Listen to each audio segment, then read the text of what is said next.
Warahmatullahi wabarakatuh. Selamat siang, salam sejahtera untuk kita semua. Perkenalkan lagi, nama saya adalah Revitia Inaya Putri.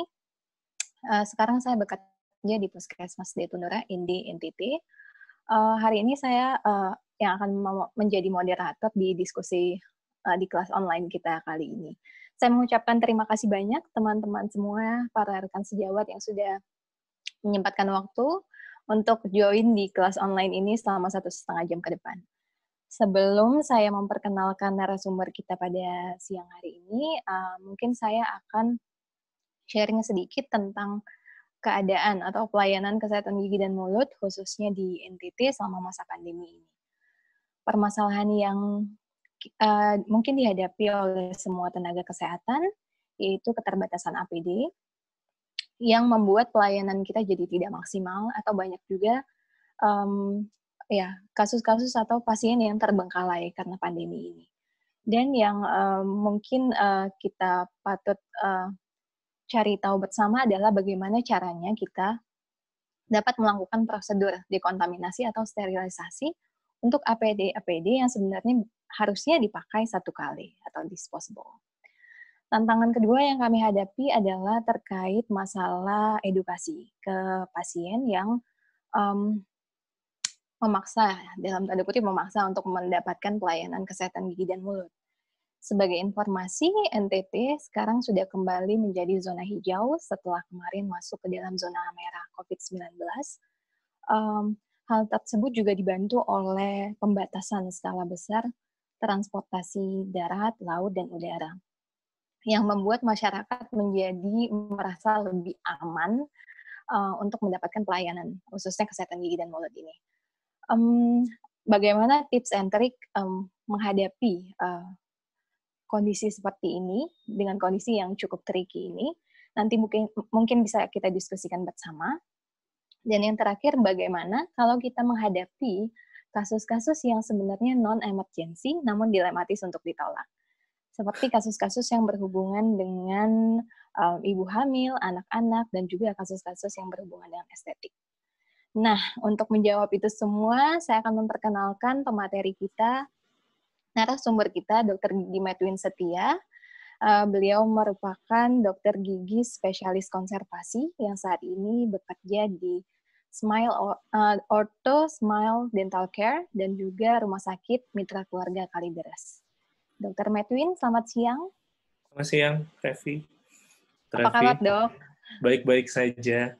Baru selesai emergency kebetulan hari ini. Masih sibuk ya sama pandemi ya, Dok ya? Ya, masih. Nanti makanya kita akan sharing diskusi juga mengenai kondisi yang tricky tadi. Saya akui memang ini kondisi yang cukup tricky. Tapi ya, nanti kita akan diskusi banyak. Dan saya rasa rekan-rekan sejawat juga boleh memberikan ide. Nanti kita mungkin bisa lihat bersama apakah ide tersebut mungkin bisa dijalankan atau tidak. Ini ada 160 orang yang hadir, siapa tahu kita bisa mendapatkan ide-ide baru yang segar gitu ya. Ya kita mungkin bisa, oh iya kenapa kita nggak pakai itu ya, gitu. Mungkin. Iya. Oke, Dr. Medwin, silakan memulai presentasinya. Baik. Waktunya sekitar 20 menit, nanti sisa waktunya bisa kita manfaatkan untuk keseruan diskusi kita berikutnya. Ya, oke.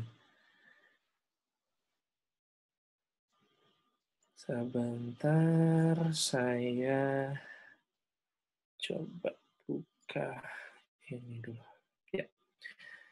Baik, selamat siang kepada rekan-rekan sejawat yang sudah hadir.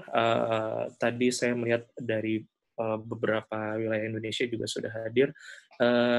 Izinkan saya juga menyapa kepada tadi Prof. Thompson dari Medan yang sudah hadir. Nanti mudah-mudahan bisa berdiskusi dengan rekan-rekan sejawat. Oh ya, saya juga izinkan saya juga mengucapkan selamat menunaikan ibadah puasa bagi rekan-rekan yang menjalankan juga. Baik, ini saya langsung mulai sharing saja, saya rasa.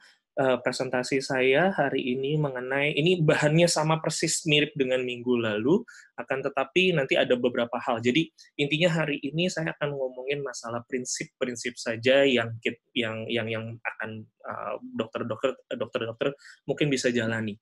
Nanti ada beberapa file seperti mungkin poster dari PDGI untuk edukasi pasien dan sebagainya.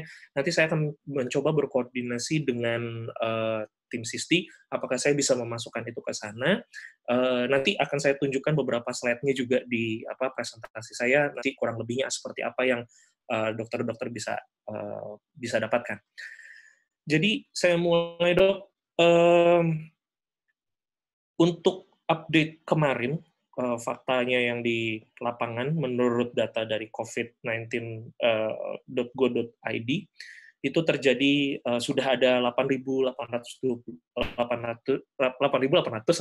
kasus, di mana kenaikannya 275 kasus, dan yang jumlah meninggalnya juga bertambah 23 orang menjadi 743 orang. Ini yang kita hadapi secara nasional.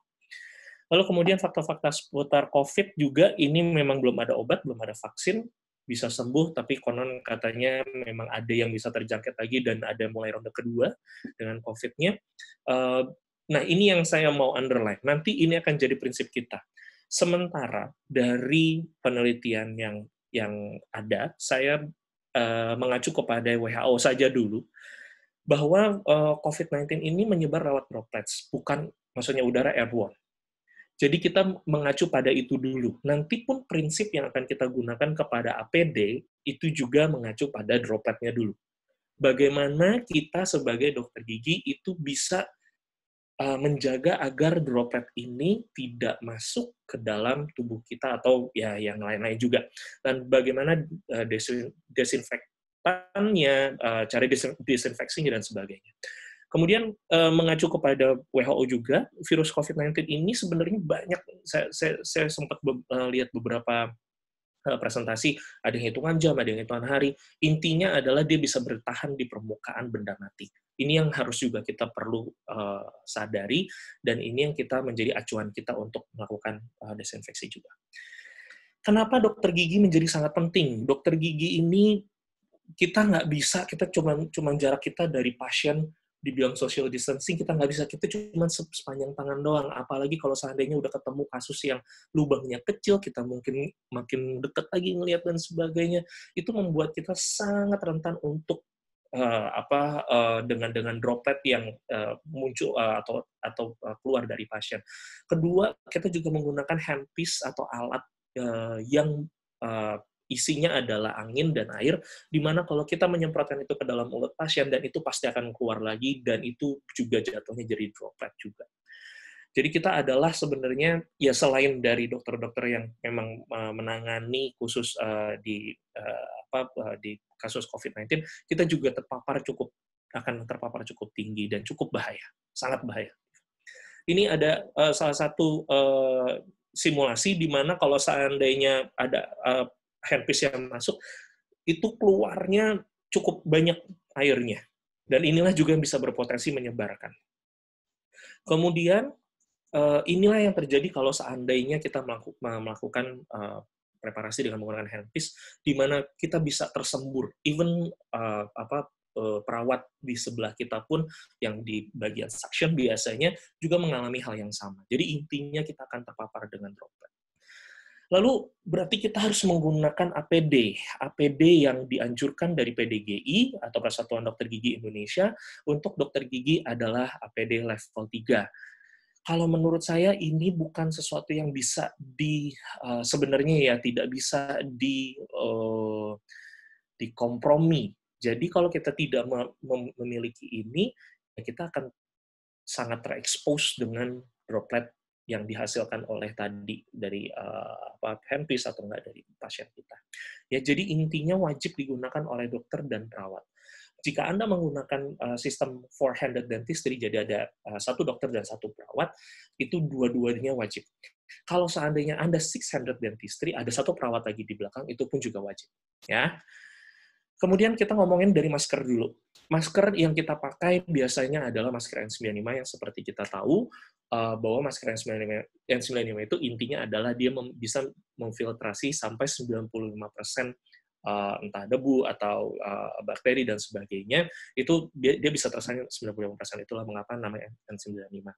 Nah, problemnya adalah kalau dibandingkan dengan masker bedah, bisa atau tidak, dari sisi saya jawabannya tidak dulu, karena memang itu bukan standar APD-nya yang dikeluarkan oleh baik WHO, dari gugus tugas kita, itu juga tidak dianjurkan. Tetapi ada beberapa orang yang berpendapat bahwa sebenarnya masker bedah nggak apa-apa. No, saya nggak ke sana dulu, tapi intinya adalah standarnya di N95.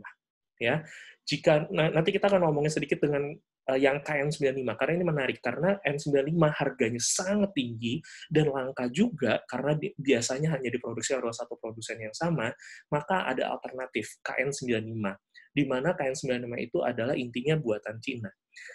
Masalahnya adalah, seperti yang kita tahu, KN95 ini rata-rata atau barang buatan Cina ini yang lemah adalah QC-nya atau quality control-nya, sehingga dan banyak yang palsu juga, sehingga mungkin kita juga harus berhati-hati.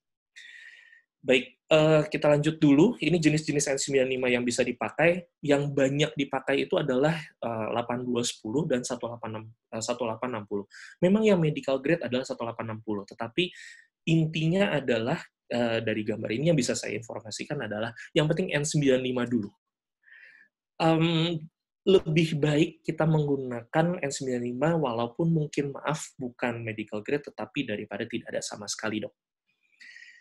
Nah, ini kita akan melihat N95 atau KN95 apa sih yang membedakan? Yang membedakan sebenarnya adalah bahwa di total inward leakage-nya, bahwa kalau yang N95 itu sudah dites bahwa dengan tingkat kerapatan yang sekian, dengan 4-5 lapis itu dalam satu masker, itu dinyatakan tidak ada leakage-nya.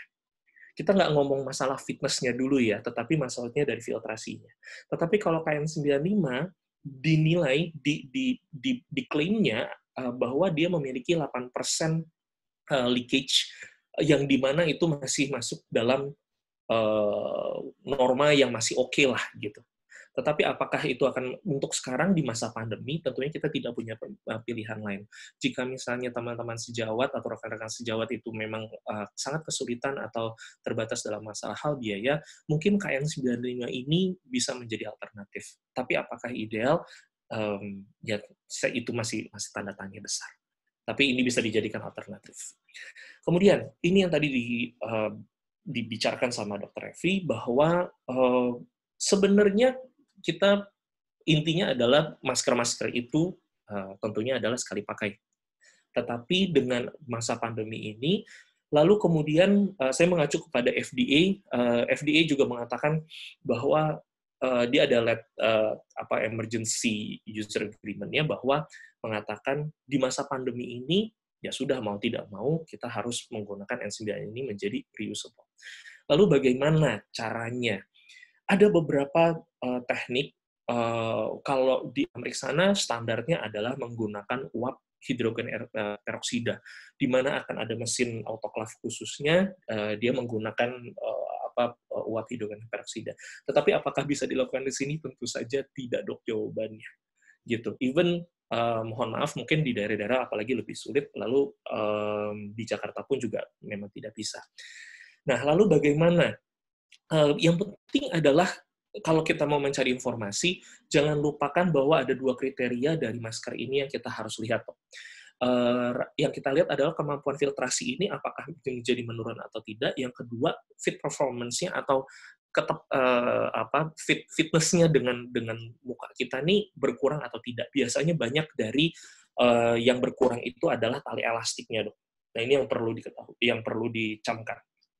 Menurut gugus tugas penanganan percepatan COVID-19 itu N95 atau KN95 kita pakai itu bisa dikeringkan tanpa terkena sinar matahari secara langsung. Kita ngomong dari UV selama 3-4 hari. Oleh karena itu dianjurkan memiliki mungkin sampai 3N95 dikasih nama, lalu kemudian misalnya hari Senin saya pakai yang A, hari Selasa saya pakai yang B, hari ketiga saya pakai yang C, dan kemudian hari Kamisnya saya pakai yang A lagi, karena yang 2 tadi sudah dikeringkan. Itu bisa dengan cara seperti itu. Atau jika Anda misalnya mau, waduh kayaknya saya nggak punya stok N95 terlalu banyak, mungkin dokter juga sudah tahu, dokter bisa menggunakan masker N95 dan kemudian didobel dengan masker bedah. Jadi ini mengurangi ya katakanlah droplet-droplet yang nempel, jadi nempelnya itu banyak kan di masker bedahnya. Jadi yang dibuang itu adalah sekali pakai adalah masker bedahnya. Saya rasa itu akan menjadi salah satu alternatif yang baik ya. Lalu kemudian ini alternatif dekontaminasi masker N95 lainnya, ini boleh dipanaskan dengan oven dapur dengan suhu 70 derajat, jadi selama 30 menit. Jadi kalau misalnya dokter punya oven, nah oven ini akan ditaruh, jadi N95 itu ditaruh sedikit berdekatan dengan oven dan dipanaskan selama 30 menit. Apakah itu bisa bisa digunakan atau tidak, itu saya kembalikan ke masing-masing dokter atau yang punya vaskesnya. Atau diletakkan di uap air panas dari air mendidih itu selama 10 menit, itu juga bisa. Nah, kemudian yang bisa kita lihat lagi adalah ini untuk, kan selain menggunakan masker, kita harus juga menggunakan Google. Ini Google-nya bisa dilihat, nanti Anda bisa baca sendiri, saya rasa. Intinya juga kita harus memakai Google. Selain Google juga ada penutup kepala, yang penting adalah dia tahan cairan. Jadi jangan sampai droplet itu menembus dari headcap kita. Nah, ini juga direkomendasikan, karena ini kita ngomong level 3, pasti ada sepatu botnya. Sepatu botnya ini, yang penting adalah tidak menyerap air dan non-slip. Jadi jangan sampai Anda beraktivitas dan kemudian jadi slip dan kemudian malah jadi bahaya buat Anda. Kemudian ini tata cara pemasangan APD. Ini kalau kita standarnya sudah di hazmat, yang pertama kali dilakukan, sebenarnya ini hazmatnya ini kebetulan yang mungkin tanpa penutup kepala, atau kita memang belum memakai penutup kepala. Yang pertama adalah intinya pasang hazmatnya dulu, kedua pasang masker, ketiga pasang goggles dan face shield, kemudian dinaikkan, dikencengin, dan kemudian terakhir kita pakai sarung tangan. Ingat, yang kriterianya jangan lupa sarung tangan itu harus menutup ke bagian hazmatnya. Jadi sarung tangan itu kalau bisa yang agak panjang sedikit, dan kita bisa tarik sampai menutup. Kalau misalnya nggak bisa, ya terpaksa, kalau di beberapa lokasi yang saya tahu itu ada yang dilakban, ada yang dikaretin. Ya, itu juga bisa menjadi alternatif. Ini melepaskan APD, yang pertama Anda lepaskan hazmatnya dulu, kemudian Anda cuci tangan dulu, dan Anda melepaskan face shield, lalu Google, kacamata, lalu kemudian kalau masker nanti dilepaskannya biasanya nanti tidak di ruangan yang ada tempat praktek, nanti di luar saja, dan kemudian setelah melepaskan Anda cuci tangan kembali. Prinsipnya adalah bersihkan tangan Anda sesering mungkin yang Anda bisa.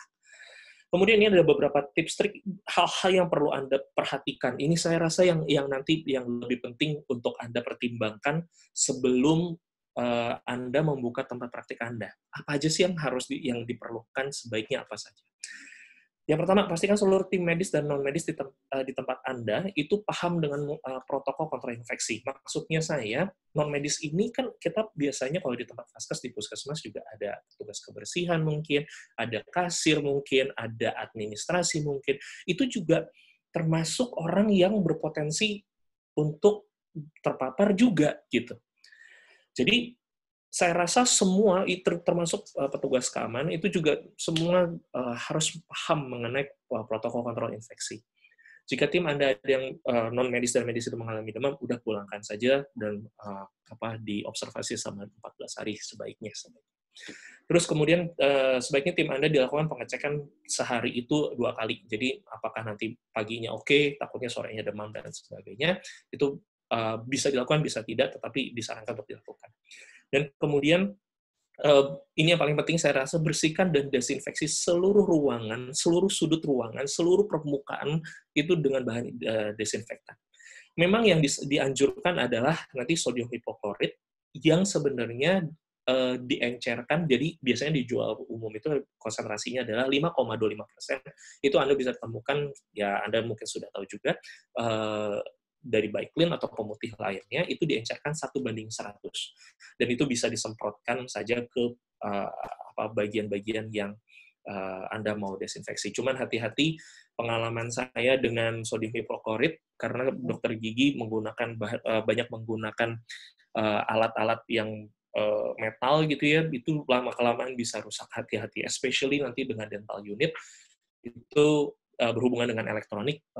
Saya sih menganjurkan kalau misalnya ada elektronik atau ada besinya atau ada di stainless steel-nya, saya menyarankan dengan alkohol. Tetapi jika memang mau cepat gitu, adanya cuman sodium hipoklorit, it's okay, lebih baik daripada tidak sama sekali, ya. Kemudian ini yang tadi saya bilang, lap dan bersihkan seluruh wilayah kerja Anda, mulai dari pegangan pintu, laci, saklar lampu, meja, pegangan tangan kursi, semua, ya. Terus kemudian pastikan juga Anda menaruh, kalau misalnya Anda bisa naruh galon untuk cuci tangan, itu lebih baik, tapi saya rasa kemungkinan yang lebih simplified adalah hand sanitizer di beberapa lokasi.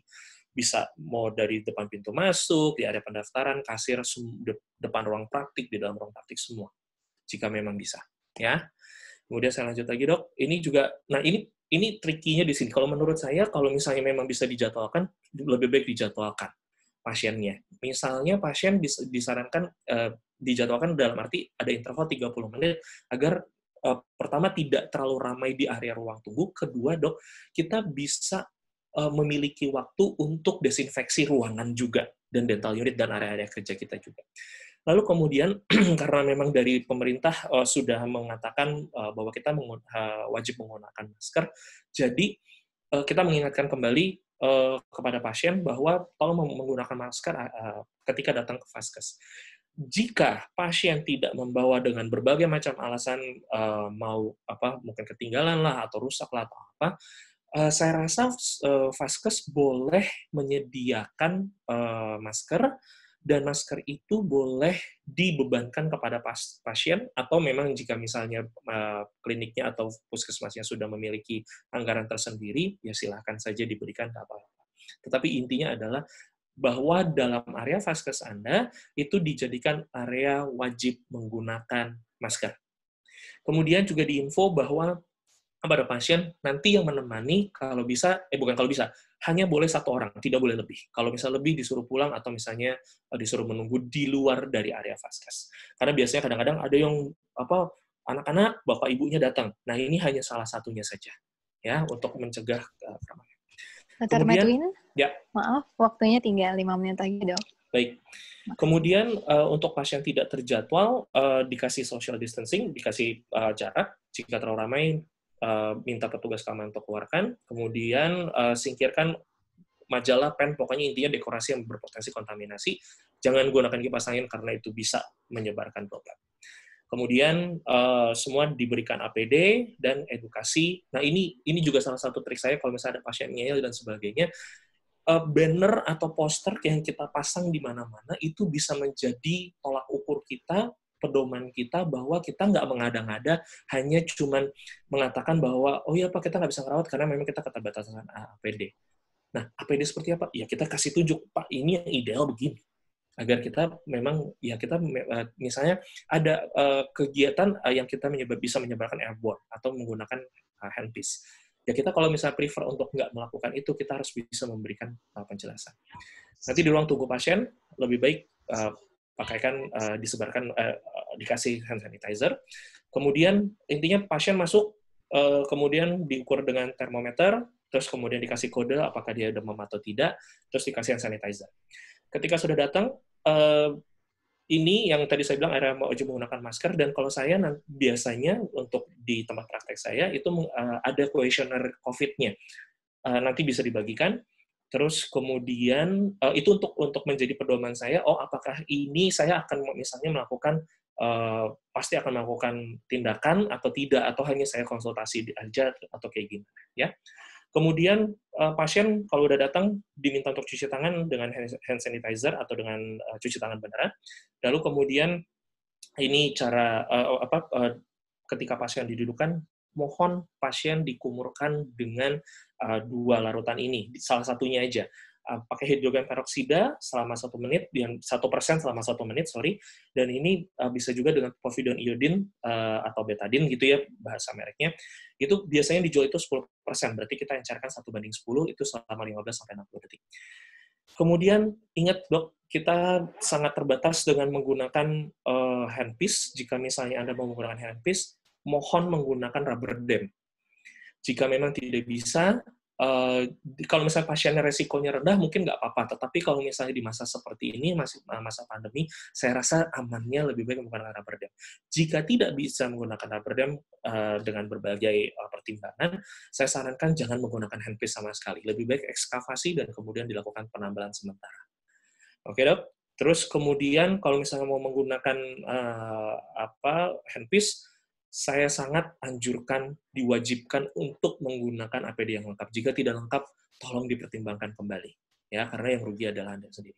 Kemudian ini ada alternatif yang sudah ada, bahwa ada penyedot yang tadi aerosolnya, tetapi ini saya belum ketemu, ini karena tergolong baru dan ini masih diproduksi massal, baru belakang ini. Jadi penelitiannya belum ada, saya belum bisa memberikan asumsi bahwa ini claiming-nya sudah sangat baik ya dok, ya enggak. Ini hanya salah satu alternatif saja. Ya dok. Kemudian ketika antar pasien, semua didesinfeksi lagi, ini yang penting. Kalau APD, jangan, ya, cost-wise, tidak sekali pakai. Yang tadi setelah selesai praktik, intinya adalah semua disterilkan. Jika Anda punya autoclave, semua alat Anda di autoclave, ya. Kemudian jangan lupa, ini salah note-nya yang bisa dilihat adalah lantainya dibersihkan dengan bahan aktifnya, kalau bisa benzalkonium klorida. Terus kemudian pada pasien yang terduga COVID, nanti ini bisa dibaca saja, pokoknya pada intinya adalah jika Anda tidak mampu menangani pasien tersebut, Anda berhak merujuk ke rumah sakit, yang dimana sebenarnya kita claiming-nya adalah APD-nya lebih baik mungkin dibandingkan dengan vaskes yang tingkat di layanan primer. Jadi Anda punya hak untuk merujuk. Jika memang tidak bisa, ya hanya kasih obat saja, nggak ada pilihan lain. Ya, dok, ya. Terus kemudian, ini adalah pedoman untuk perawatan gigi darurat. Jika Anda melihat bagian atas ini, intinya adalah nanti mungkin Anda bisa lihat sendiri bahwa kalau misalnya ada trauma, kalau ada trauma, ini melebatkan tulang wajah gak? Ini takutnya menghambat airway gak? Kalau misalnya memang iya, Anda nggak bisa lakukan, tetap rujuk ke IGD di rumah sakit. Jika tidak ada perdarahan tidak terkendali, misalnya urgent nggak? Kalau urgent memang nanti seperti apa saja yang kita bisa lakukan, atau nggak memang rujuk lagi. Tapi kalau misalnya nggak bisa, semua sebenarnya prinsipnya adalah tunda. Jangan khawatir dengan tunda dok. Ya, tapi at least mungkin kita memberikan edukasi apa saja yang perlu dilakukan. Misal ada perdarahan. Pasca pencabutan ada perdarahan, kita nggak bisa kontrol, ya diinstruksikan dulu, Pak, tolong gigit tampon selama 1 jam, jangan merokok, jangan meludah, dan sebagainya. Jika masih berlanjut seperti juga, mungkin bisa memberikan kontak Anda untuk dilakukan perawatan secara emergency, atau memang dirujuk lagi ke rumah sakit. Nah, ini ada kategorinya, yang nyerinya itu yang kurang lebihnya yang kita harus tangani itu seperti apa. Nanti Anda bisa baca sendiri. Kemudian, ini ada pedoman screening-nya, intinya demam atau tidak. Kalau seandainya demam, kita harus lihat lagi. Kalau misalnya demam, itu berarti maksudnya kita harus jaga-jaga. Bahwa kita memang, kita mau terima nggak nih si pasien ini, gitu. Atau kita memang langsung rujuk dia ke rumah sakit. Oke. Nah, yang ketiga, ini adalah pedoman. Sebenarnya gini, kalau dilihat dari skemanya, bahwa ada skenario A, skenario B. Kalau misalnya non-aerosol, kita bisa tidak menggunakan yang N95. Kalau menurut saya, dok, amannya pakai saja. Jadi untuk semua skenario A sampai C, itu dipergunakan APD level 3. Memang pedomannya seperti ini, cuma kalau melihat lapangannya, menurut saya, meskipun resiko rendah, sedang, tinggi, orang banyak yang menjadi silent carrier. Ini jadi pedoman boleh, tetapi banyak yang menjadi silent carrier, kita nggak pernah tahu orang itu terinfeksi di mana, jadi tetap berpotensi untuk menyebarkan. Oke, Dok? Jadi tetap saya sarankan untuk berhati-hati. Oke. Terus ini kesimpulan dan sarannya, sebentar saja, bahwa intinya adalah kunci memutus rantai penyebaran COVID, ya kita menjaga kebersihan diri sendiri dan lingkungan kerja kita. Pokoknya intinya agar si droplet yang tadi, droplet yang ada dimanapun itu tidak sampai masuk ke dalam tubuh kita. Oh ya, saya lupa bilang, Dok, ketika pakai APD, jangan sering-sering memegang muka. Saya tahu, saya juga tadi kalau sebelum ini saya tadi sempat praktek dulu, Dok, untuk emergency, cukup lengkap di level 3, itu gatal banget dengan segala macamnya. Tetapi memang kita harus menahan bahwa ya kita nggak bisa ngapa-ngapain. Kalau kita megang, apalagi dengan sarung tangan yang bekas masuk ke dalam mulut pasien, itu sudah sangat terkontaminasi. Ini saran dari saya, jika alternatif APD tidak lengkap. Yang pertama, dokter ini ya boleh mencari donasi secara mandiri. Memang saya juga pernah bertemu dengan, saya ngobrol dengan teman-teman saya, ada yang direktur rumah sakit, ada yang kerja di puskesmas di luar kota, di luar pulau dan sebagainya. Itu cari donasi mandiri ternyata memang agak sulit ya, Dok ya, karena memang rata-rata donasi-donasi mengharuskan katanya harus menangani COVID, padahal yang di level primer itu juga sama-sama berbahayanya. Cuman tidak ada salahnya untuk mencari. Jika memang tidak bisa, Dok, saran saya yang kedua adalah sebenarnya kita boleh diizinkan, boleh kreatif. Asalkan selama tidak keluar dari pedoman-pedoman yang ada. Misal, kalau misalnya tidak ada APD yang bahannya parasut atau non-woven dan sebagainya, waterproof dan sebagainya, misalnya boleh diakali dengan jas hujan. Jas hujannya jadi reusable nggak? Dok, boleh. Asalkan dokter bisa mendekontaminasi atau desinfeksi dengan baik. Kemudian yang tadi misalnya tentang KN95 atau N95, boleh nggak, Dok, digantung aja? Boleh, selama kita masih mematuhi aturan-aturan yang ada. Kemudian, kalau saran saya, Dok, kalau saya sempat hitung, untuk jangka panjang, ya karena kita COVID ini kita nggak tahu kapan selesainya, pertimbangkan untuk memiliki APD yang reusable daripada yang single use kemudian dibuang. Ada misalnya gown untuk APD, ada yang bahannya spoon saja. Itu sekali pakai buang. Apakah lalu kemudian dalam jangka waktu panjang ini, kemudian secara cost akan apakah efektif atau enggak? Nah, itu kalau menurut saya lebih baik menggunakan yang reusable. Dan jika dokter belum bisa memenuhi APD tersebut, mohon maaf, saya harus mengatakan, memang agak kasar, Dok, lebih baik menutup tempat praktek Anda sementara, daripada Anda berbahaya untuk diri Anda sendiri. Lalu kemudian satu tips terakhir, ini dijalankan di beberapa rumah sakit juga, saya rasa, Anda bisa datang, tetap Anda pakai APD seperti biasa. Jadi gini, Anda datang misalnya pakai kemeja dan sebagainya. Ketika Anda sampai tempat kerja, vaskes Anda, atau di rumah sakit tempat Anda bekerja, atau tempat praktek Anda mengganti baju, Anda pakai baju APD Anda, semua lengkap, dan kemudian setelah semua selesai pasiennya, Anda bisa mandi dulu, ganti baju lagi dengan baju Anda yang pas pertama datang, Anda pulang. Itu memang secara logikanya menurut saya, itu mengurangi resiko penempelan droplet di badan Anda. Tetapi apakah ideal? Sebenarnya mungkin nggak terlalu, tetapi at least itu bisa mengurangi. Menurut saya seperti itu. Ini referensi yang saya pakai. Nanti saya coba koordinasi dengan tim SISDI, soalnya ini ada, saya masukin sebenarnya untuk poster-poster yang Anda bisa print, itu posternya semua yang saya nanti mungkin bisa berikan, itu official dari PDGI, jadi Anda berhak untuk nge-print atau membuat itu jadi banner, dan boleh Anda pasang di tempat praktek Anda, jadi orang, kalau ujuk-ujuk masuk, at least bisa baca dulu, oh ini loh standar yang kita terapkan. Kenapa sih mungkin kita berpotensi untuk menolak, misalnya kalau estetik, definitely itu tidak urgent. Jadi itu mungkin bisa menjadi panduan untuk pasien-pasien. Banyak yang, misalnya banyak yang mungkin pasien yang ngeyel, banyak. Tetapi tidak ada salahnya kita boleh kok, hak kita sebagai dokter juga boleh untuk menolak pasien sebenarnya, kalau menurut etikanya.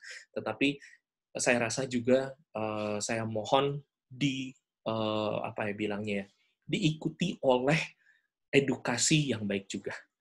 Jika ada pertanyaan atau diskusi lebih lanjut atau dokter mungkin mau dikirimkan posternya secara personal, bisa email saya ke medwin.setia@gmail.com juga bisa dok. Nanti kalau misalnya memang saya sempat, saya pasti akan kirimkan poster-posternya, dokter bisa pakai.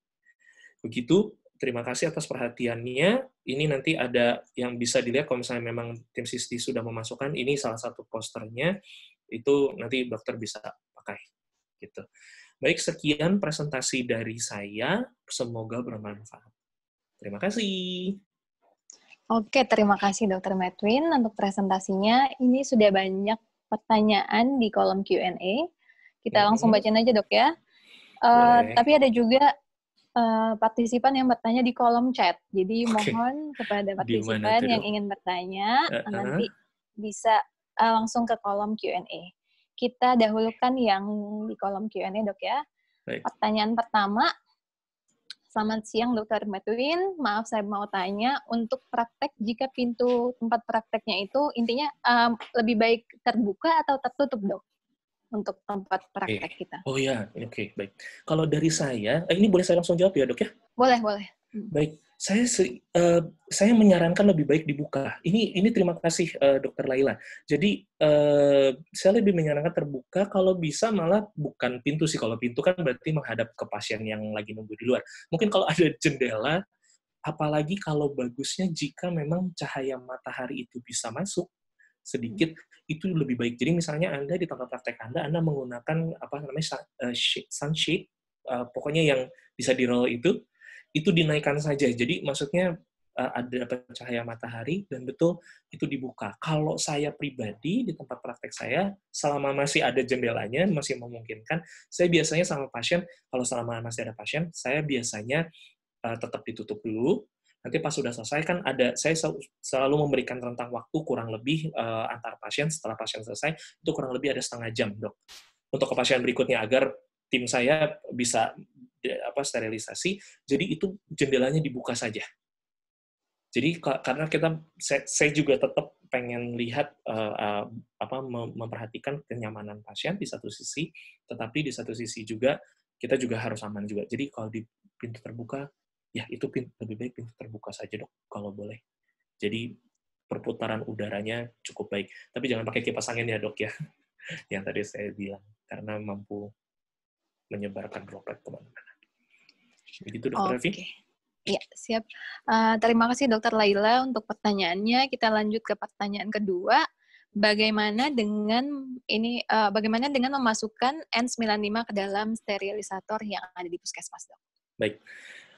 Dok, saya tidak menyarankan untuk memasukkan N95 ke dalam sterilisator.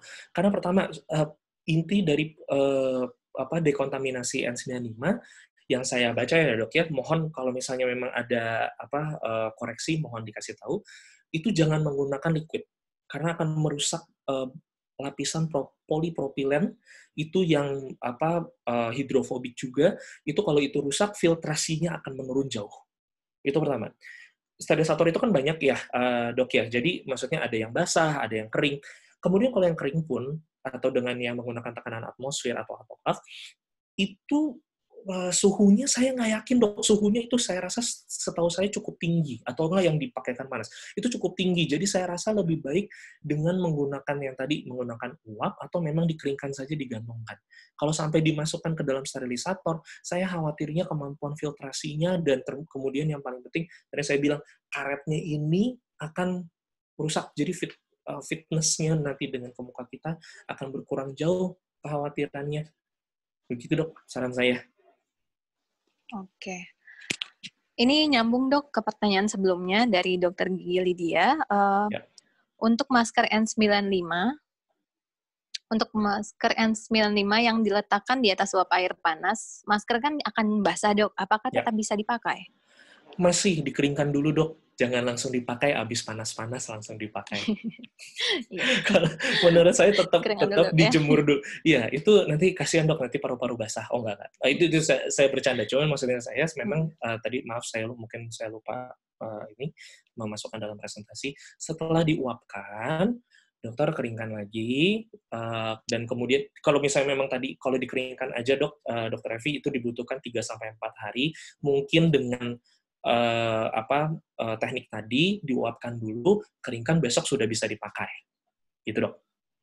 Jadi lebih cepat Oke, aja perputarannya. jadi waktunya bisa lebih cepat dok ya? Perputaran lebih cepat, betul. Oke, pertanyaan keempat ini untuk kasus persistensi dok, yang mengganggu pengunyahan dan ada rasa sakitnya, apakah termasuk tindakan emergensi yang bisa dilakukan? Ini yang dilematis juga dok ya? Baik, betul. Ini betul dokter Evi, ini sangat dilematis, tapi menurut saya gini, saya kemarin, saya sedikit sharing ya dok ya, mohon maaf. Jadi gini dok, saya praktek-praktek yang sebelumnya saya sempat ada pasien yang datang dengan kasus gigi fraktur. Saya mau ambil frakturnya dulu, yang penting relief of pain sebenarnya. Ketika diambil ternyata setelah saya lihat itu ternyata beberapa percikan darah ada di APD saya. Nah, jadi intinya kalau seandainya mau mencabut, sebenarnya sih menurut guideline-nya, saya juga punya rekan SPBM, sebenarnya pencabutan itu masih boleh. Cuman dok, hati-hati banget deh kalau menurut saya. Satu tips, kalau seandainya Anda punya, kalau misalnya mau APD-nya mau dipakai lagi, misalnya sangat terbatas mau dipakai lagi, boleh Anda, jadi setelah pakai hazmat, itu pakai lagi just lab yang sekali pakai buang. Bahannya dari spoon bone. Saya nggak ada contohnya, atau dokter boleh menggunakan apron apron plastik, mungkin dokter-dokter tahu juga. Jadi apron plastik itu juga boleh. Jadi kalau seandainya memang muncrat ke badan, at least itu apronnya yang kotor. Jadi kalau misalnya boleh dilakukan atau tidak, menurut saya boleh asalkan dokter siap dengan APD-nya. Tapi kalau misalnya memang karena jatuhnya darah yang keluar itu jatuhnya droplet juga. Gitu dok dari saya. Oke, terima kasih dok. Untuk selanjutnya pertanyaannya dari Dr. Yuli Salma, apakah aman dok apabila ruangan praktik menggunakan AC tapi menggunakan exhaust? Ini yang berhubungan juga dengan tadi, dok. Jadi maksudnya pintu dibuka dan sebagainya, menggunakan exhaust boleh-boleh saja. Itu juga dianjurkan sih sebenarnya menggunakan exhaust. Tapi apakah seefektif itu? Jawabannya dari saya tidak dok, karena kalau misalnya ada yang airborne, pasti ada yang nempel. Yang nempel itu tidak hilang. Tetapi menggunakan exhaust itu lebih baik dibandingkan dengan tidak menggunakan sama sekali. Itu pendapat saya. Karena kita harus berpikir bahwa pertukaran udaranya juga pasti harus ada. Kalau bisa dok, agar mungkin jalur udaranya itu satu arah, Anda menggunakan exhaust, pintunya dibuka sedikit atau memang dibuka saja, jadi udara yang luar memang masuk dan kemudian dibuangnya memang ke arah luar. Gitu. Jadi exhaust oke dari saya. Oke. Ini banyak sekali dok pertanyaannya, mungkin kita bisa percepat saja dok ya. Ya, betul. 29 tadi kayaknya cuma 6. Iya. Mungkin kita bisa kita pilih pertanyaannya, masuk ke pertanyaan dari Dr. RR Wahyu Yenita Sismar. Dok, jika ada kasus pulpitis irreversibel yang harus didevitalisasi, apakah boleh pasien melakukan kunjungan beberapa kali sampai benar-benar nekrosis, atau hanya sampai tidak ada keluhan saja lalu ditambal sementara? Baik, secara kalau dari saya pribadi, saya lebih baik sampai tidak ada keluhan dulu. Jika memang udah nggak ada keluhan, kan artinya tidak menjadi emergency lagi. Jika Anda mau melakukan mummifikasi, boleh diizinkan dulu untuk sekarang, tetapi sangat tidak ideal. Saya lebih menganjurkan untuk dilakukan endo atau perawatan saluran akar. Kalau beberapa kali datang, berarti Anda mempertinggi resiko bertemu dengan misalnya ODP atau PDP. Ya kita nggak mau maaf misalnya berburuk sangka dengan pasien kita bahwa pasien kita itu ODP atau PDP. Tetapi di saat seperti ini ya terpaksa saya melihat semua pasien saya sebagai minimal sebagai ODP. Jadi untuk yang penting dari saya yang disebut dengan emergency adalah relief of pain dulu. Jika misalnya Anda satu kunjungan, Anda bisa devitalisasi, di kunjungan berikutnya memang sudah tidak sakit, Anda boleh menambal dulu dengan GIC atau dimumifikasi saja dulu. Nanti kalau misalnya memang masa pandemi ini selesai, baru mungkin kita lakukan perawatan saluran antar. Itu saran saya, Dok. Oke, Dokter Medwin, sekarang kita lanjut ke yang udah angkat tangan dulu, Dok ya. Ada 4 orang. Silakan tim CISDI bisa disambungkan mungkin.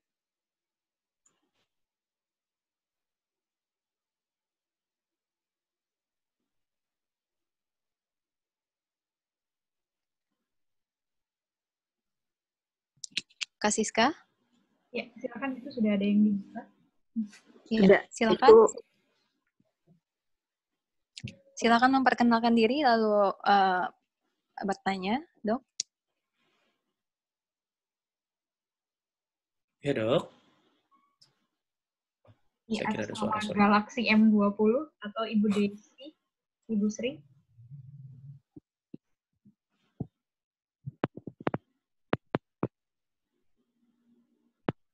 Dokter Gigi Herawan itu bisa dibuka.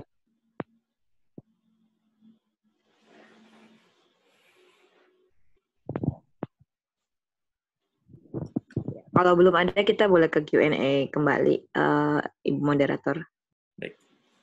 Oke. Baik, kita ke pertanyaan yang di Q&A lagi ya. Baik.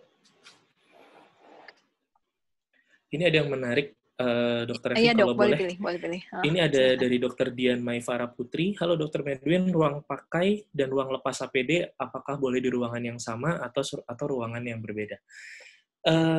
Ini menariknya karena masalah pelepasan APD dan pemasangan. Kalau saya lebih suka ruang pakai dan lepas APD itu di tempat satu yang sama. Jika Anda misalnya ada yang tadi 30 menit, Anda mungkin misalnya mau ke toilet dan sebagainya, itu sudah terkontaminasi, jadi Anda harus lepas dan pakainya itu di ruang APD. Di ruang yang lepas, sorry. Tapi kalau bisa ruang pakai pertama, itu sebaiknya yang sesteril mungkin. Tapi kalau misalnya di ruangan yang sama atau berbeda, intinya balik aja ke prinsipnya. Kalau itu memang prinsip ruangan tersebut adalah ruangan terkontaminasi, ya berarti itu nggak boleh, itu jadinya ruangan yang kotor. Jadi kalau misalnya Anda mau lepas APD pun di situ, karena jangan sampai ngotorin yang baru. Dari saran saya begitu, Dok. Oke. Dokter Medwin mau pilih pertanyaan lagi atau saya bacakan? Boleh dibacakan dulu, Dok. Saya sambil lihat-lihat. Iya. Ini ada pertanyaan nih, Dok. Saya mau dari Dokter Linda Wijaya. Saya mau tanya tentang rangka plastik perlindungan yang saat ini banyak ditawarkan oleh dental supplier. Nah, Dok, itu bagaimana? Efektif atau tidak? Ya, mungkin ya rangka plastik ini yang dari pipa pralon itu ya, yang di atasnya dikasih wrapping itu ya, kalau nggak salah ya, wrapping. Mudah-mudahan saya benar ya, Dokter Evi, ininya pemahamannya. Jadi memang saya pernah melihat beberapa ada rangka plastik, kemudian atasnya itu dikasih wrap, terus dokter giginya bekerja, jadi kayak semuanya ke plastik itu gitu kan, airborne-nya kan. Dari saya gini, Dok, kalau semburannya tadi menurut videonya, itu dia bisa tersebar di mana-mana. Jadi apakah aman? Menurut saya mengurangi ya, tetapi menghilangkan 100% tentunya tidak. Kemudian masalah lagi yang ditimbulkan jika banyaknya airborne sebegitu banyaknya, Dok, dokter akan memiliki masalah bahwa nanti di wrap-nya itu, yang di bagian Anda melihat itu akan tertutup dengan ada airnya yang banyak dan embun yang banyak. Jadi harus dilap lagi. Apakah itu akan menjadi efisien untuk pekerjaan Anda? Itu menjadi tanda tanya besar. Makanya tadi saya bilang, ini pertanyaan bagus actually. Kalau dari saya mungkin mengatakan tidak dulu, karena menurut saya prinsipnya tidak 100% atau sebanyak mungkin untuk menghambat airborne itu atau droplet itu tidak menyebar kemana-mana. Jadi saran saya lebih baik Anda menghindari tindakan yang ada aerosolnya, atau Anda pakai rubber dam dulu. Jadi tidak terlalu jauh, tidak melenceng dari pedoman yang ada. Sekian. Gitu, Oke, Dokter. Terima kasih. Kita pilih-pilih pertanyaan mungkin, Dok, ya? Boleh. Yang mungkin kira-kira sudah terjawab di materi Dokter Medwin, bisa kita lewatkan dulu. Ini ada pertanyaan, Dok, bagaimana tentang prosedur sterilisasi dengan sinar UVC? Nah, UVC ini ada panjang gelombangnya, dokter. Jadi, jika Anda punya alatnya, boleh. Itu biasanya kalau Anda punya vaskes dan Anda mengkhususkan ada mungkin satu box atau ada satu ruangan yang khusus untuk sterilisasi, jadi ceritanya ruang sterilisasi, itu boleh. Tapi gini dok, sekedar mungkin sedikit logika aja, ini saya ada tisu. Kalau UVC itu intinya sinar UV-nya harus terkena semua permukaan yang disinari, itulah yang akan terdekontaminasi. Jadi kalau misalnya ini ada lapisan yang depan, yang bagian belakangnya kalau nggak kena sinar UV, saya rasa akan tetap sama aja sih. Ini juga kena tidak terdesinfeksi dengan baik. Jadi permasalahannya adalah Anda mungkin harus sering-sering bolak-balik, dan kalau di tempat saya, di rumah sakit tempat saya bekerja, itu baru masker saja. Tetapi hazmat tidak. Jadi alat-alat yang kecil, misalnya seperti goggles, ada masker juga, itu boleh digunakan dengan UV, tetapi kalau seandainya yang hazmat, saya nggak yakin. Kalau menurut saya lebih baik dijemur, atau tadi ini ada dokter siapa ya yang tadi di pertanyaan ada yang bilang, dok kalau misalnya virusnya mati dengan deterjen, kenapa tidak direndam saja? Memang boleh direndam, boleh-boleh saja, tidak ada masalah. Tetapi kalau masker direndam, ini akan jadi masalah kemungkinan. Tapi kalau APD, karena memang bahannya waterproof, boleh ya dok ya. Memang itu kan buat dicuci, bisa dicuci 5-7 kali kalau yang saya baca. Bisa bahkan ada yang mengklaim sampai 10 kali dok boleh. Jadi intinya boleh dicuci. Oke. Ya, itu juga menjawab pertanyaan ini dok ya, ada ada beberapa yang cukup sama ya. Iya, cukup sama. N95 boleh dipakai berapa kali, jadi maksimal bisa sampai 10 kali dok ya dengan N95, maaf dokter Revi, N95 itu sebenarnya dari rasionalnya yang saya tahu itu 5-7 kali. Jadi kalau sampai 10 saya rasa terlalu banyak ya dok ya, tapi kalau seandainya memang kita bisa didouble dengan masker bedah, saya rasa sih masih bisa, up to sampai 10, tetapi saya tidak rekomen, at least seminggu sekali diganti lah. Oke, berarti beda dok ya, kalau cuma pakai masker N95, 5-7 kali sudah maksimal, tapi kalau kita double sama masker bedah bisa ya maksimal 10 kali. Betul, dok. Dokter Medwin mau pilih lagi pertanyaan, atau saya pilihkan? Ini ada dok, pertanyaan dari Dokter Muhammad Ihwan Zulmi. Dok, bagaimana untuk vaskes di puskesmas terpencil dengan APD yang tidak lengkap dan alat sterilisasi seadanya? Dan tuntutan masyarakat akan perawatan gigi cukup besar. Apa yang harus dilakukan oleh dokter gigi? Mungkin ini yang kondisi yang tricky tadi, dok. Betul. Kalau tadi dibilang kalau di di puskesmas terpencil, saya gini dok, kita kembali ke prinsip di awal.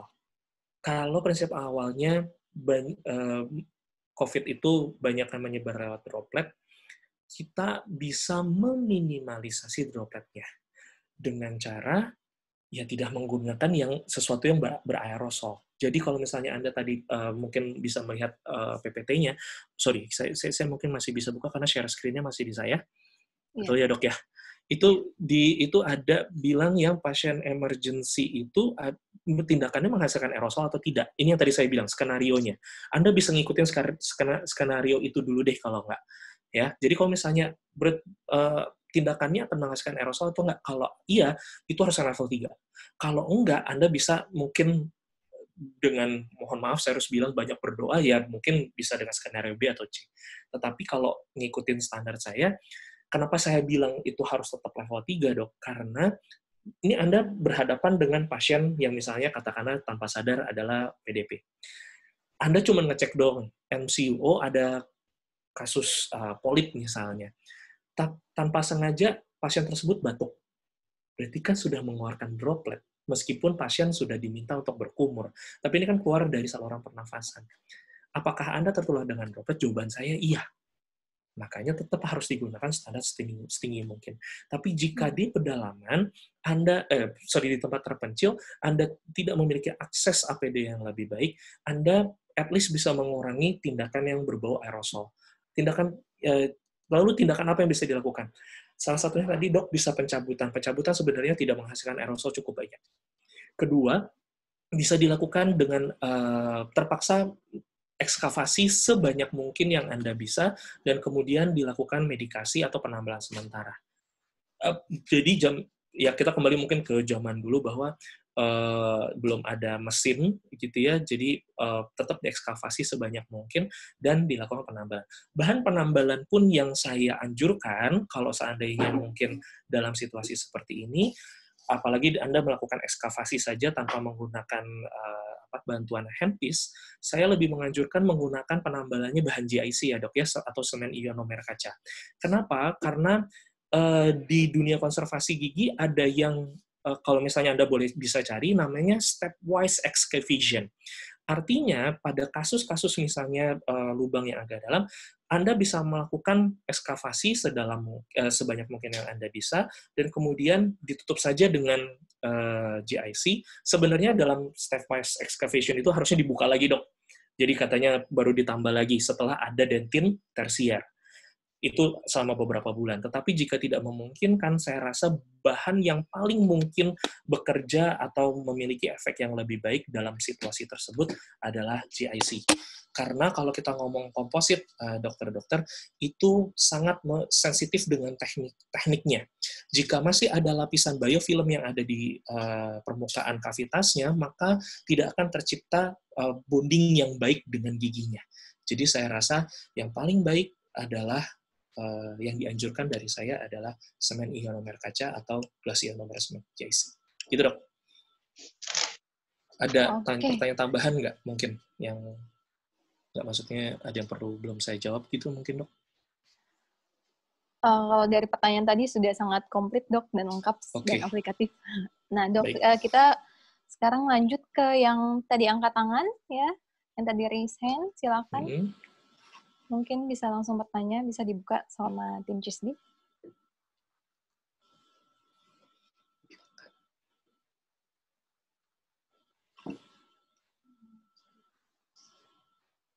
Silakan dokter-dokter yang sudah bertanya.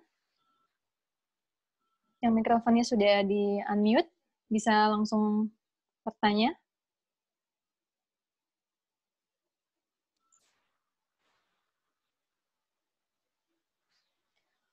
Kak Siska? Ya, itu silahkan dibuka semua mic-nya. Mungkin Bapak Ibu ya bisa unmute, lalu perkenalkan diri. Sebenarnya sudah diberikan izin bicara. Ini semua yang angkat tangan. Ada Ibu Desi Kurniati, Sri Wahyuni, Dr. Gigi Herawan, Desi Prirbadi, Ade Suryaningsi. Silahkan Bapak Ibu. Oke. Silakan Bapak Ibu. Kalau tidak ada mungkin ya berarti kita ke Q&A kembali. Oke.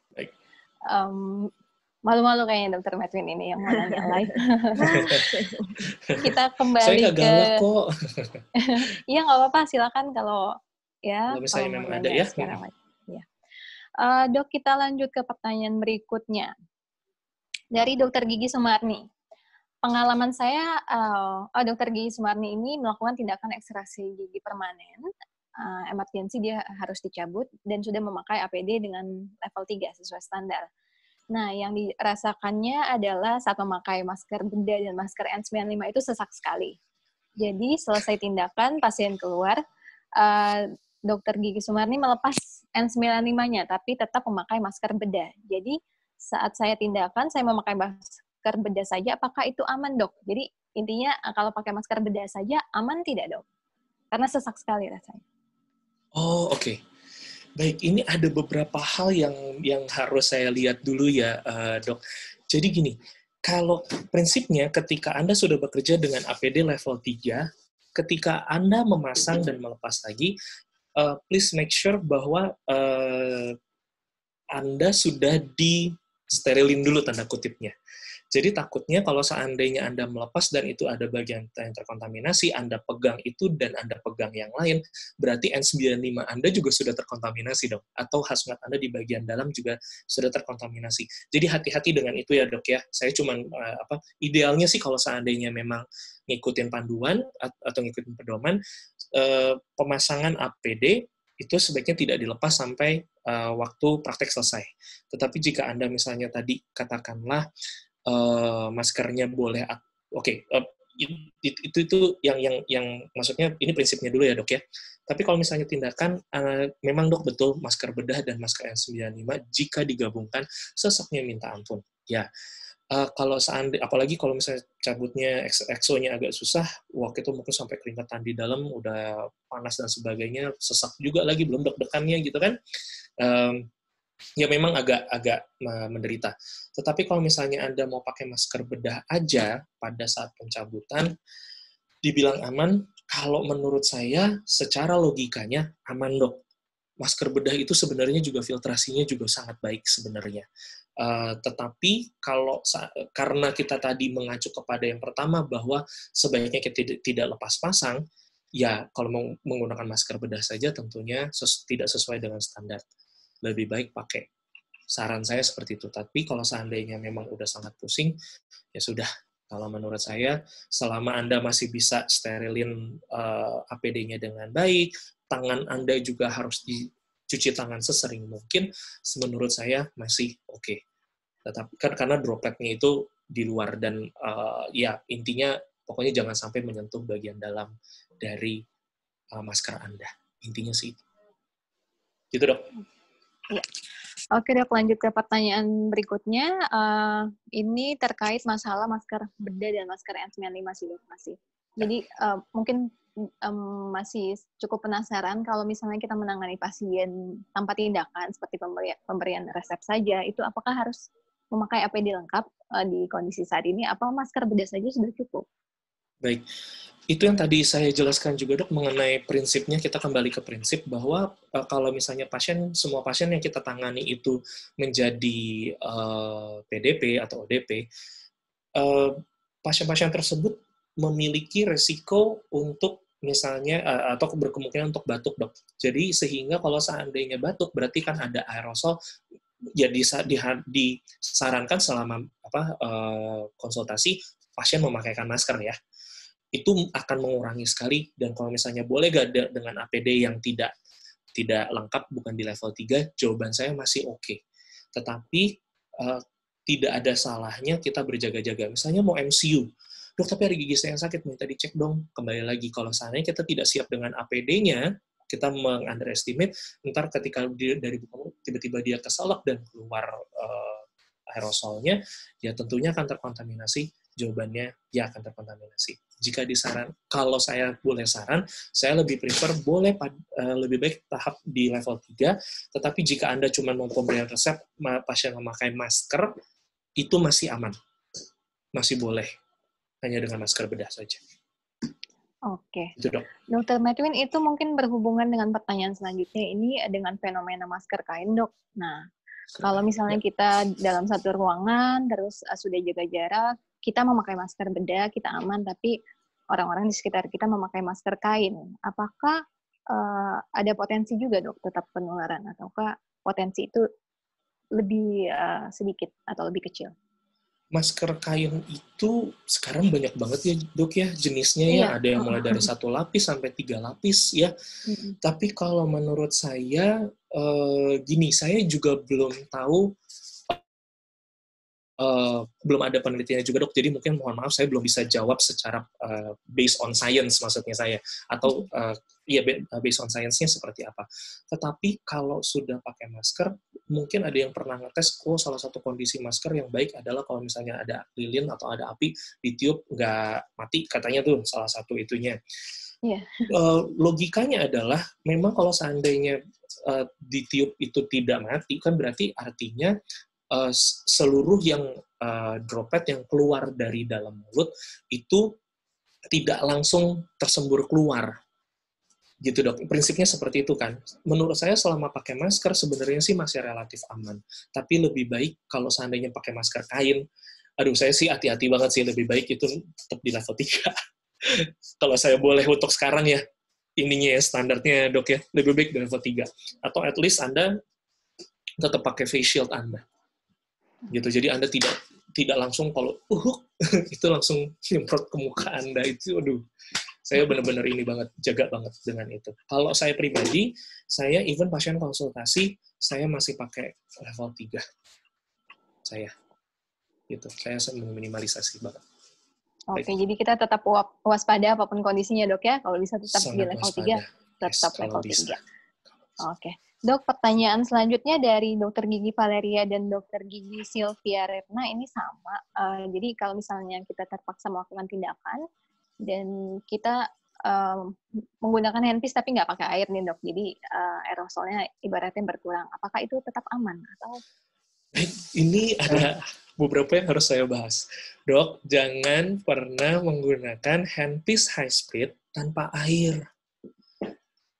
Itu udah grup apa ya? Mau ada, maaf dok, maksudnya itu udah standarnya. Karena dok ingat, kenaikan 10 derajat pada pulpa karena gesekan yang disebabkan oleh high speed itu sudah membuat necrosis pada pulpanya. Jadi kalau seandainya menggunakan handpiece high speed, especially dengan tanpa menggunakan air, itu sangat tidak dianjurkan. Baik, ini sekalian kita bahas diskusi aja sedikit ya dok ya, Dr. Raffi. Bagaimana ya, juga dok, dengan menggunakan yang low speed. Low speed itu bervariasi dari kurang lebih bisa dari 1000 RPM sampai mungkin bisa 40.000. Saya juga kurang lebih RPM. Apakah lalu dengan itu resikonya berkurang? Jawaban saya tidak. Dokter bisa coba, dokter taruh aja misalnya pakai ada gigi plastik atau semacamnya, atau enggak dokter bisa puterin, kemudian dokter bisa tetesin dengan air dari 3-way syringe. Itu sampai muncrat nggak? Kalau tidak, itu mungkin resiko dropletsnya sangat kecil. Mungkin itu di 1000 sampai di 2000 RPM. Coba dokter lebih dari itu langsung muncrat. Meskipun juga dengan hanya tetes-tetes saja. Jadi dianjurkan nggak, lebih baik tidak menggunakan dengan handpiece sama sekali. Jika Anda tidak siap dengan precaution-nya, dengan level, dengan APD, dengan ya entah rubber dam atau semacam. Itu dok jawaban saya. Oke, terima kasih Dr. Medwin. Ya, jadi jangan menggunakan handpiece tanpa ini ya. Air jangan. Ya, sangat berbahaya. Oke. Bahaya buat pulpanya. Iya, kasihan pulpanya. Kasihan pulpanya. Oke.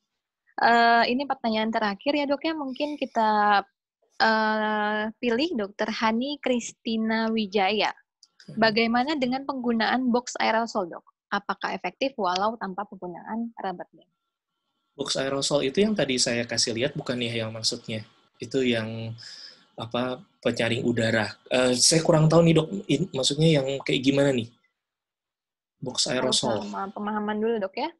Mungkin Dr. Hani Kristina Wijaya bisa online bertanya secara live ya. Unmute.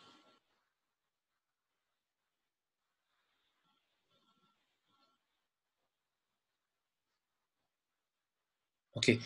Sementara gini aja dok, kalau misalnya memang Dr. Hani belum bisa online, dari saya ini sementara yang box aerosol yang tadi saya kasih lihat gambarnya dok ya. Jadi yang mohon maaf saya kasih lihat aja. Jadi yang alternatif itu apakah efektif dengan tanpa menggunakan rubber dam? Menurut saya, karena tadi saya bilang, jadi gini, sementara ada beberapa merek dok yang sudah sampai ke saya pribadi, maksudnya untuk merek-merek ini, dan kemudian merek-merek ini kebanyakan itu menggunakan demonya ya dok ya, menggunakan kalau dokter tahu humidifier ruangan dan kemudian disedot. Memang kalau dengan humidifier tuh kan airnya keluar dikit-dikit tanpa tekanan. Itu pasti akan kesedot, pasti dok. Tapi kalau kita berbicara pada handpiece yang mungkin dokter juga lebih berpengalaman, bahwa tekanannya itu lebih kencang daripada itu, apakah bisa 100% tersedot semua? Saya belum bisa memberikan klaim apa-apa. Jadi maksudnya saya, kalau di saya mohon maaf, saya sesuai dengan spesialisnya, saya sangat konservatif, Dok. Jadi sebelum ada basic science-nya yang mengatakan penelitiannya, oh jarak 23 cm katanya maksimal, itu sudah bisa menyedot semuanya. Kalau belum ada penelitiannya, saya belum bisa mengklaim. Apakah itu efektif? Jawaban saya depends. Dan depends dari seberapa dekat. Jenis box aerosolnya juga sama, Dok, soalnya itu ada beberapa spesifikasi. Jadi ada yang wattnya rendah sampai wattnya tinggi.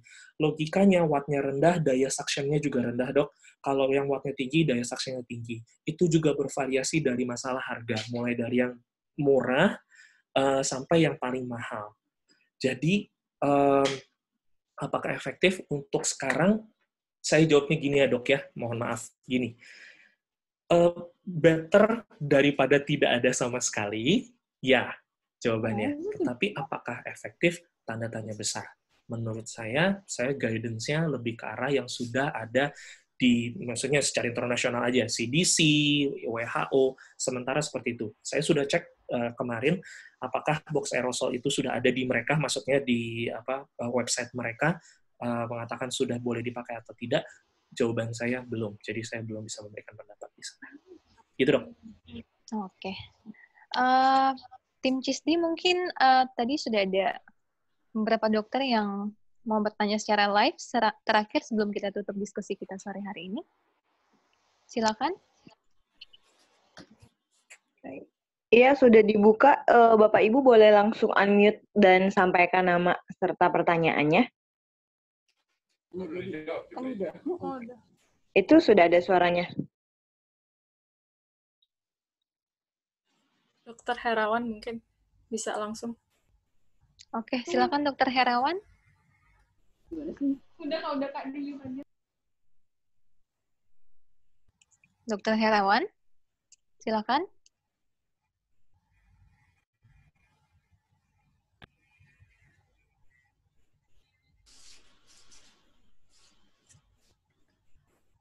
Bapak Ibu yang sudah dipersilakan untuk bertanya langsung, mohon untuk mic-nya langsung di-unmute.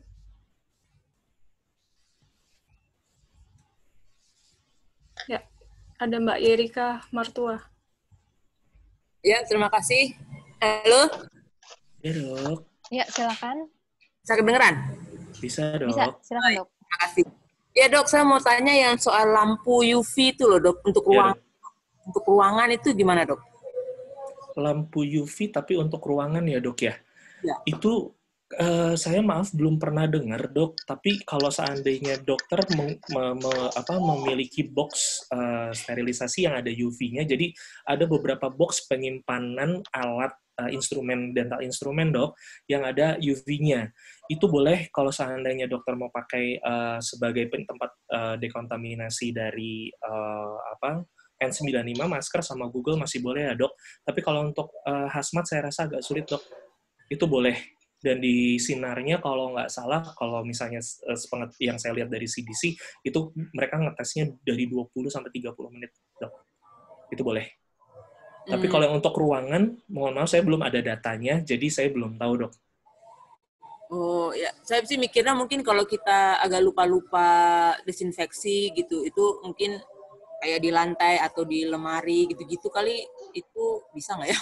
Oh ya, jadi gini, Dok, itu ada panjang gelombangnya dan tidak bisa kayak cuman dijalanin kayak semacam vacuum cleaner ya, Dok, ya. Jadi kayak itu tetap harus terpapar dengan UV-nya. Jadi UV itu tidak bekerja dengan kayak cuman dilewatin doang. Oh ya, ini sudah sudah bersih. Tidak seperti itu. Saya lebih prefer dokter memang menggunakan bahan chemical.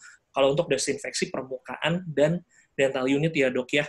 Jadi menggunakan NaOCl yang diencerkan 1:100 atau alkohol 70%.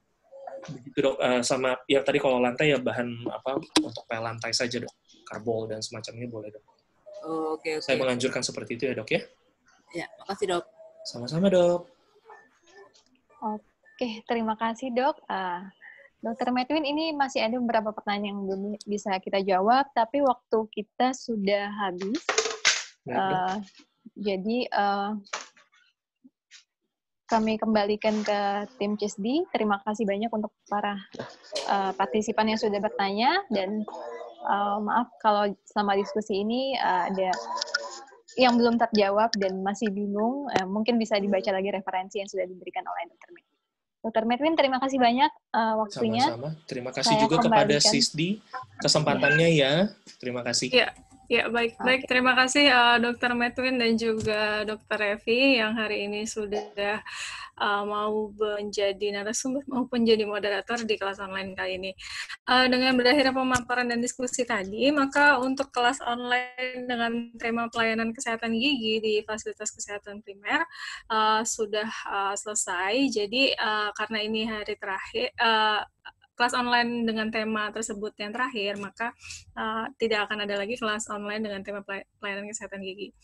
Oke, untuk Dr. Medwin, mungkin mungkin ada terakhir yang ingin disampaikan kali ya dok ya, karena ini terakhir, sebelum akhirnya live dari ruang chat. Baik, saya untuk terakhir, saya hanya bisa mendoakan para rekan-rekan sejawat tetap sehat dan tetap memperhatikan pedoman-pedoman yang ada untuk selama kita berpraktek dok. Soalnya memang di masa pandemi seperti ini kita memang jadi harus menetapkan standar yang sangat tinggi sekali, yang which is dimana sebenarnya itu sudah kita lakukan dari dulu sih dok sebenarnya. Untuk mengenai masalah kontrol infeksi yang mungkin selama ini kita agak kesampingkan, tapi dengan masa COVID ini kita jadi justru sangat memperhatikan kontrol infeksinya. Dari saya, prinsipnya yang penting dok, jaga kebersihan, jaga sterilisasi ruangan praktek Anda. Karena kita adalah dokter gigi itu semuanya bentuknya tindakan. Semuanya memiliki resiko kontaminasi. Even dari pasien yang biasa-biasa saja, ya kita anggap harus sebagai orang yang terinfeksi. Jadi sangat mohon jaga kebersihannya. Itu akan menjaga pasien dari kemungkinan droplet dari yang sudah ada, yang sudah di ruang praktek Anda, dan menjaga Anda pribadi dari droplet yang dari luar. Itu saja. Saya rasa itu yang bisa saya berikan. Baik, ya baik. Terima kasih. Terima kasih Dr. Medwin. Senang sekali bisa bergabung dan bekerja sama menjadi narasumber di kelas online CISDI. Sampai ketemu lagi dok di kelas online selanjutnya jika memang kita akan ada di tema yang lain. Baik.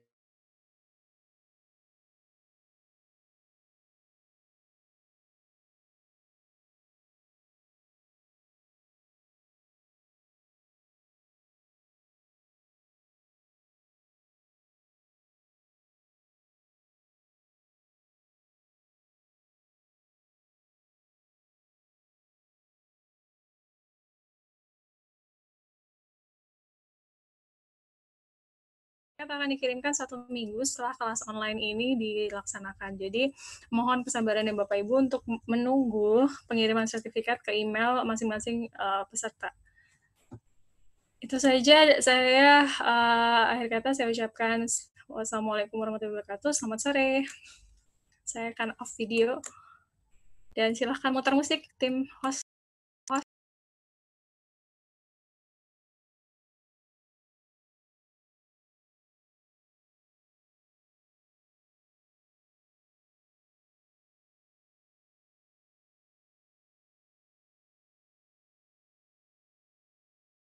Kenapa di Wuhan ada isolasi?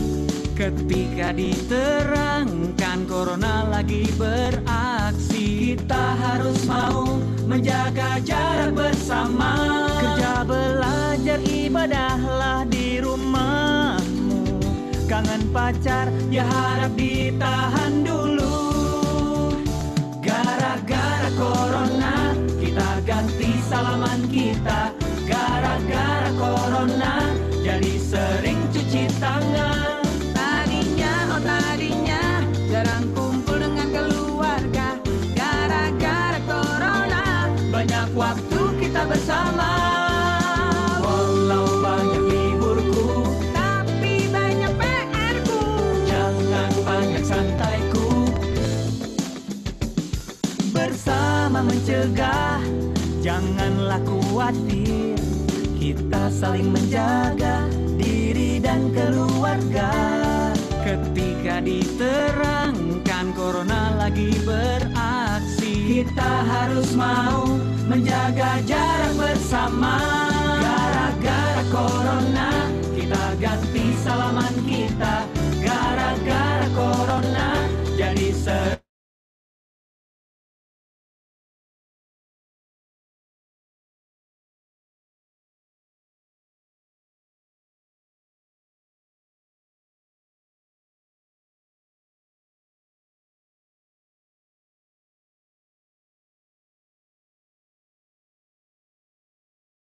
juga menjulang harganya. Oh, tolonglah Om.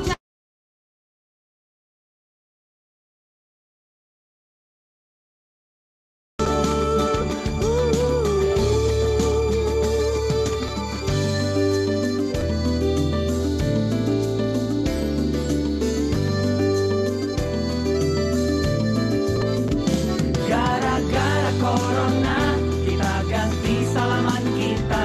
Gara-gara corona jadi sering cuci tangan. Gara-gara corona kita ganti salaman kita. Gara-gara corona jadi sering cuci tangan.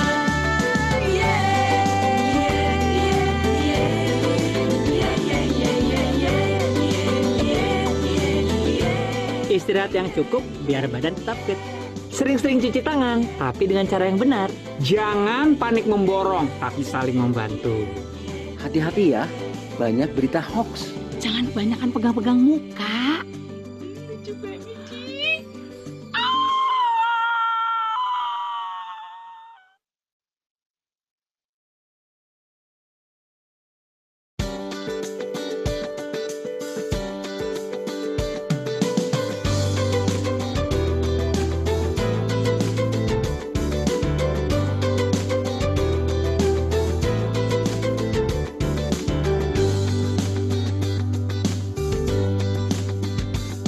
Awal tahun ini aku enggak ngerti kenapa di Wuhan ada isolasi. Ketika diterangkan corona lagi beraksi, kita harus mau menjaga jarak bersama. Kerja, belajar, ibadahlah di rumahmu. Kangen pacar, ya harap ditahan dulu. Gara-gara corona kita ganti salaman kita. Gara-gara corona jadi sering cuci tangan. Tadinya jarang kumpul dengan keluarga. Gara-gara corona banyak waktu kita bersama. Walau banyak liburku, tapi banyak PR-ku. Jangan banyak santaiku. Bersama mencegah, janganlah khawatir. Kita saling menjaga diri dan keluarga. Ketika diterangkan corona lagi beraksi, kita harus mau menjaga jarak bersama. Gara-gara corona kita ganti salaman kita.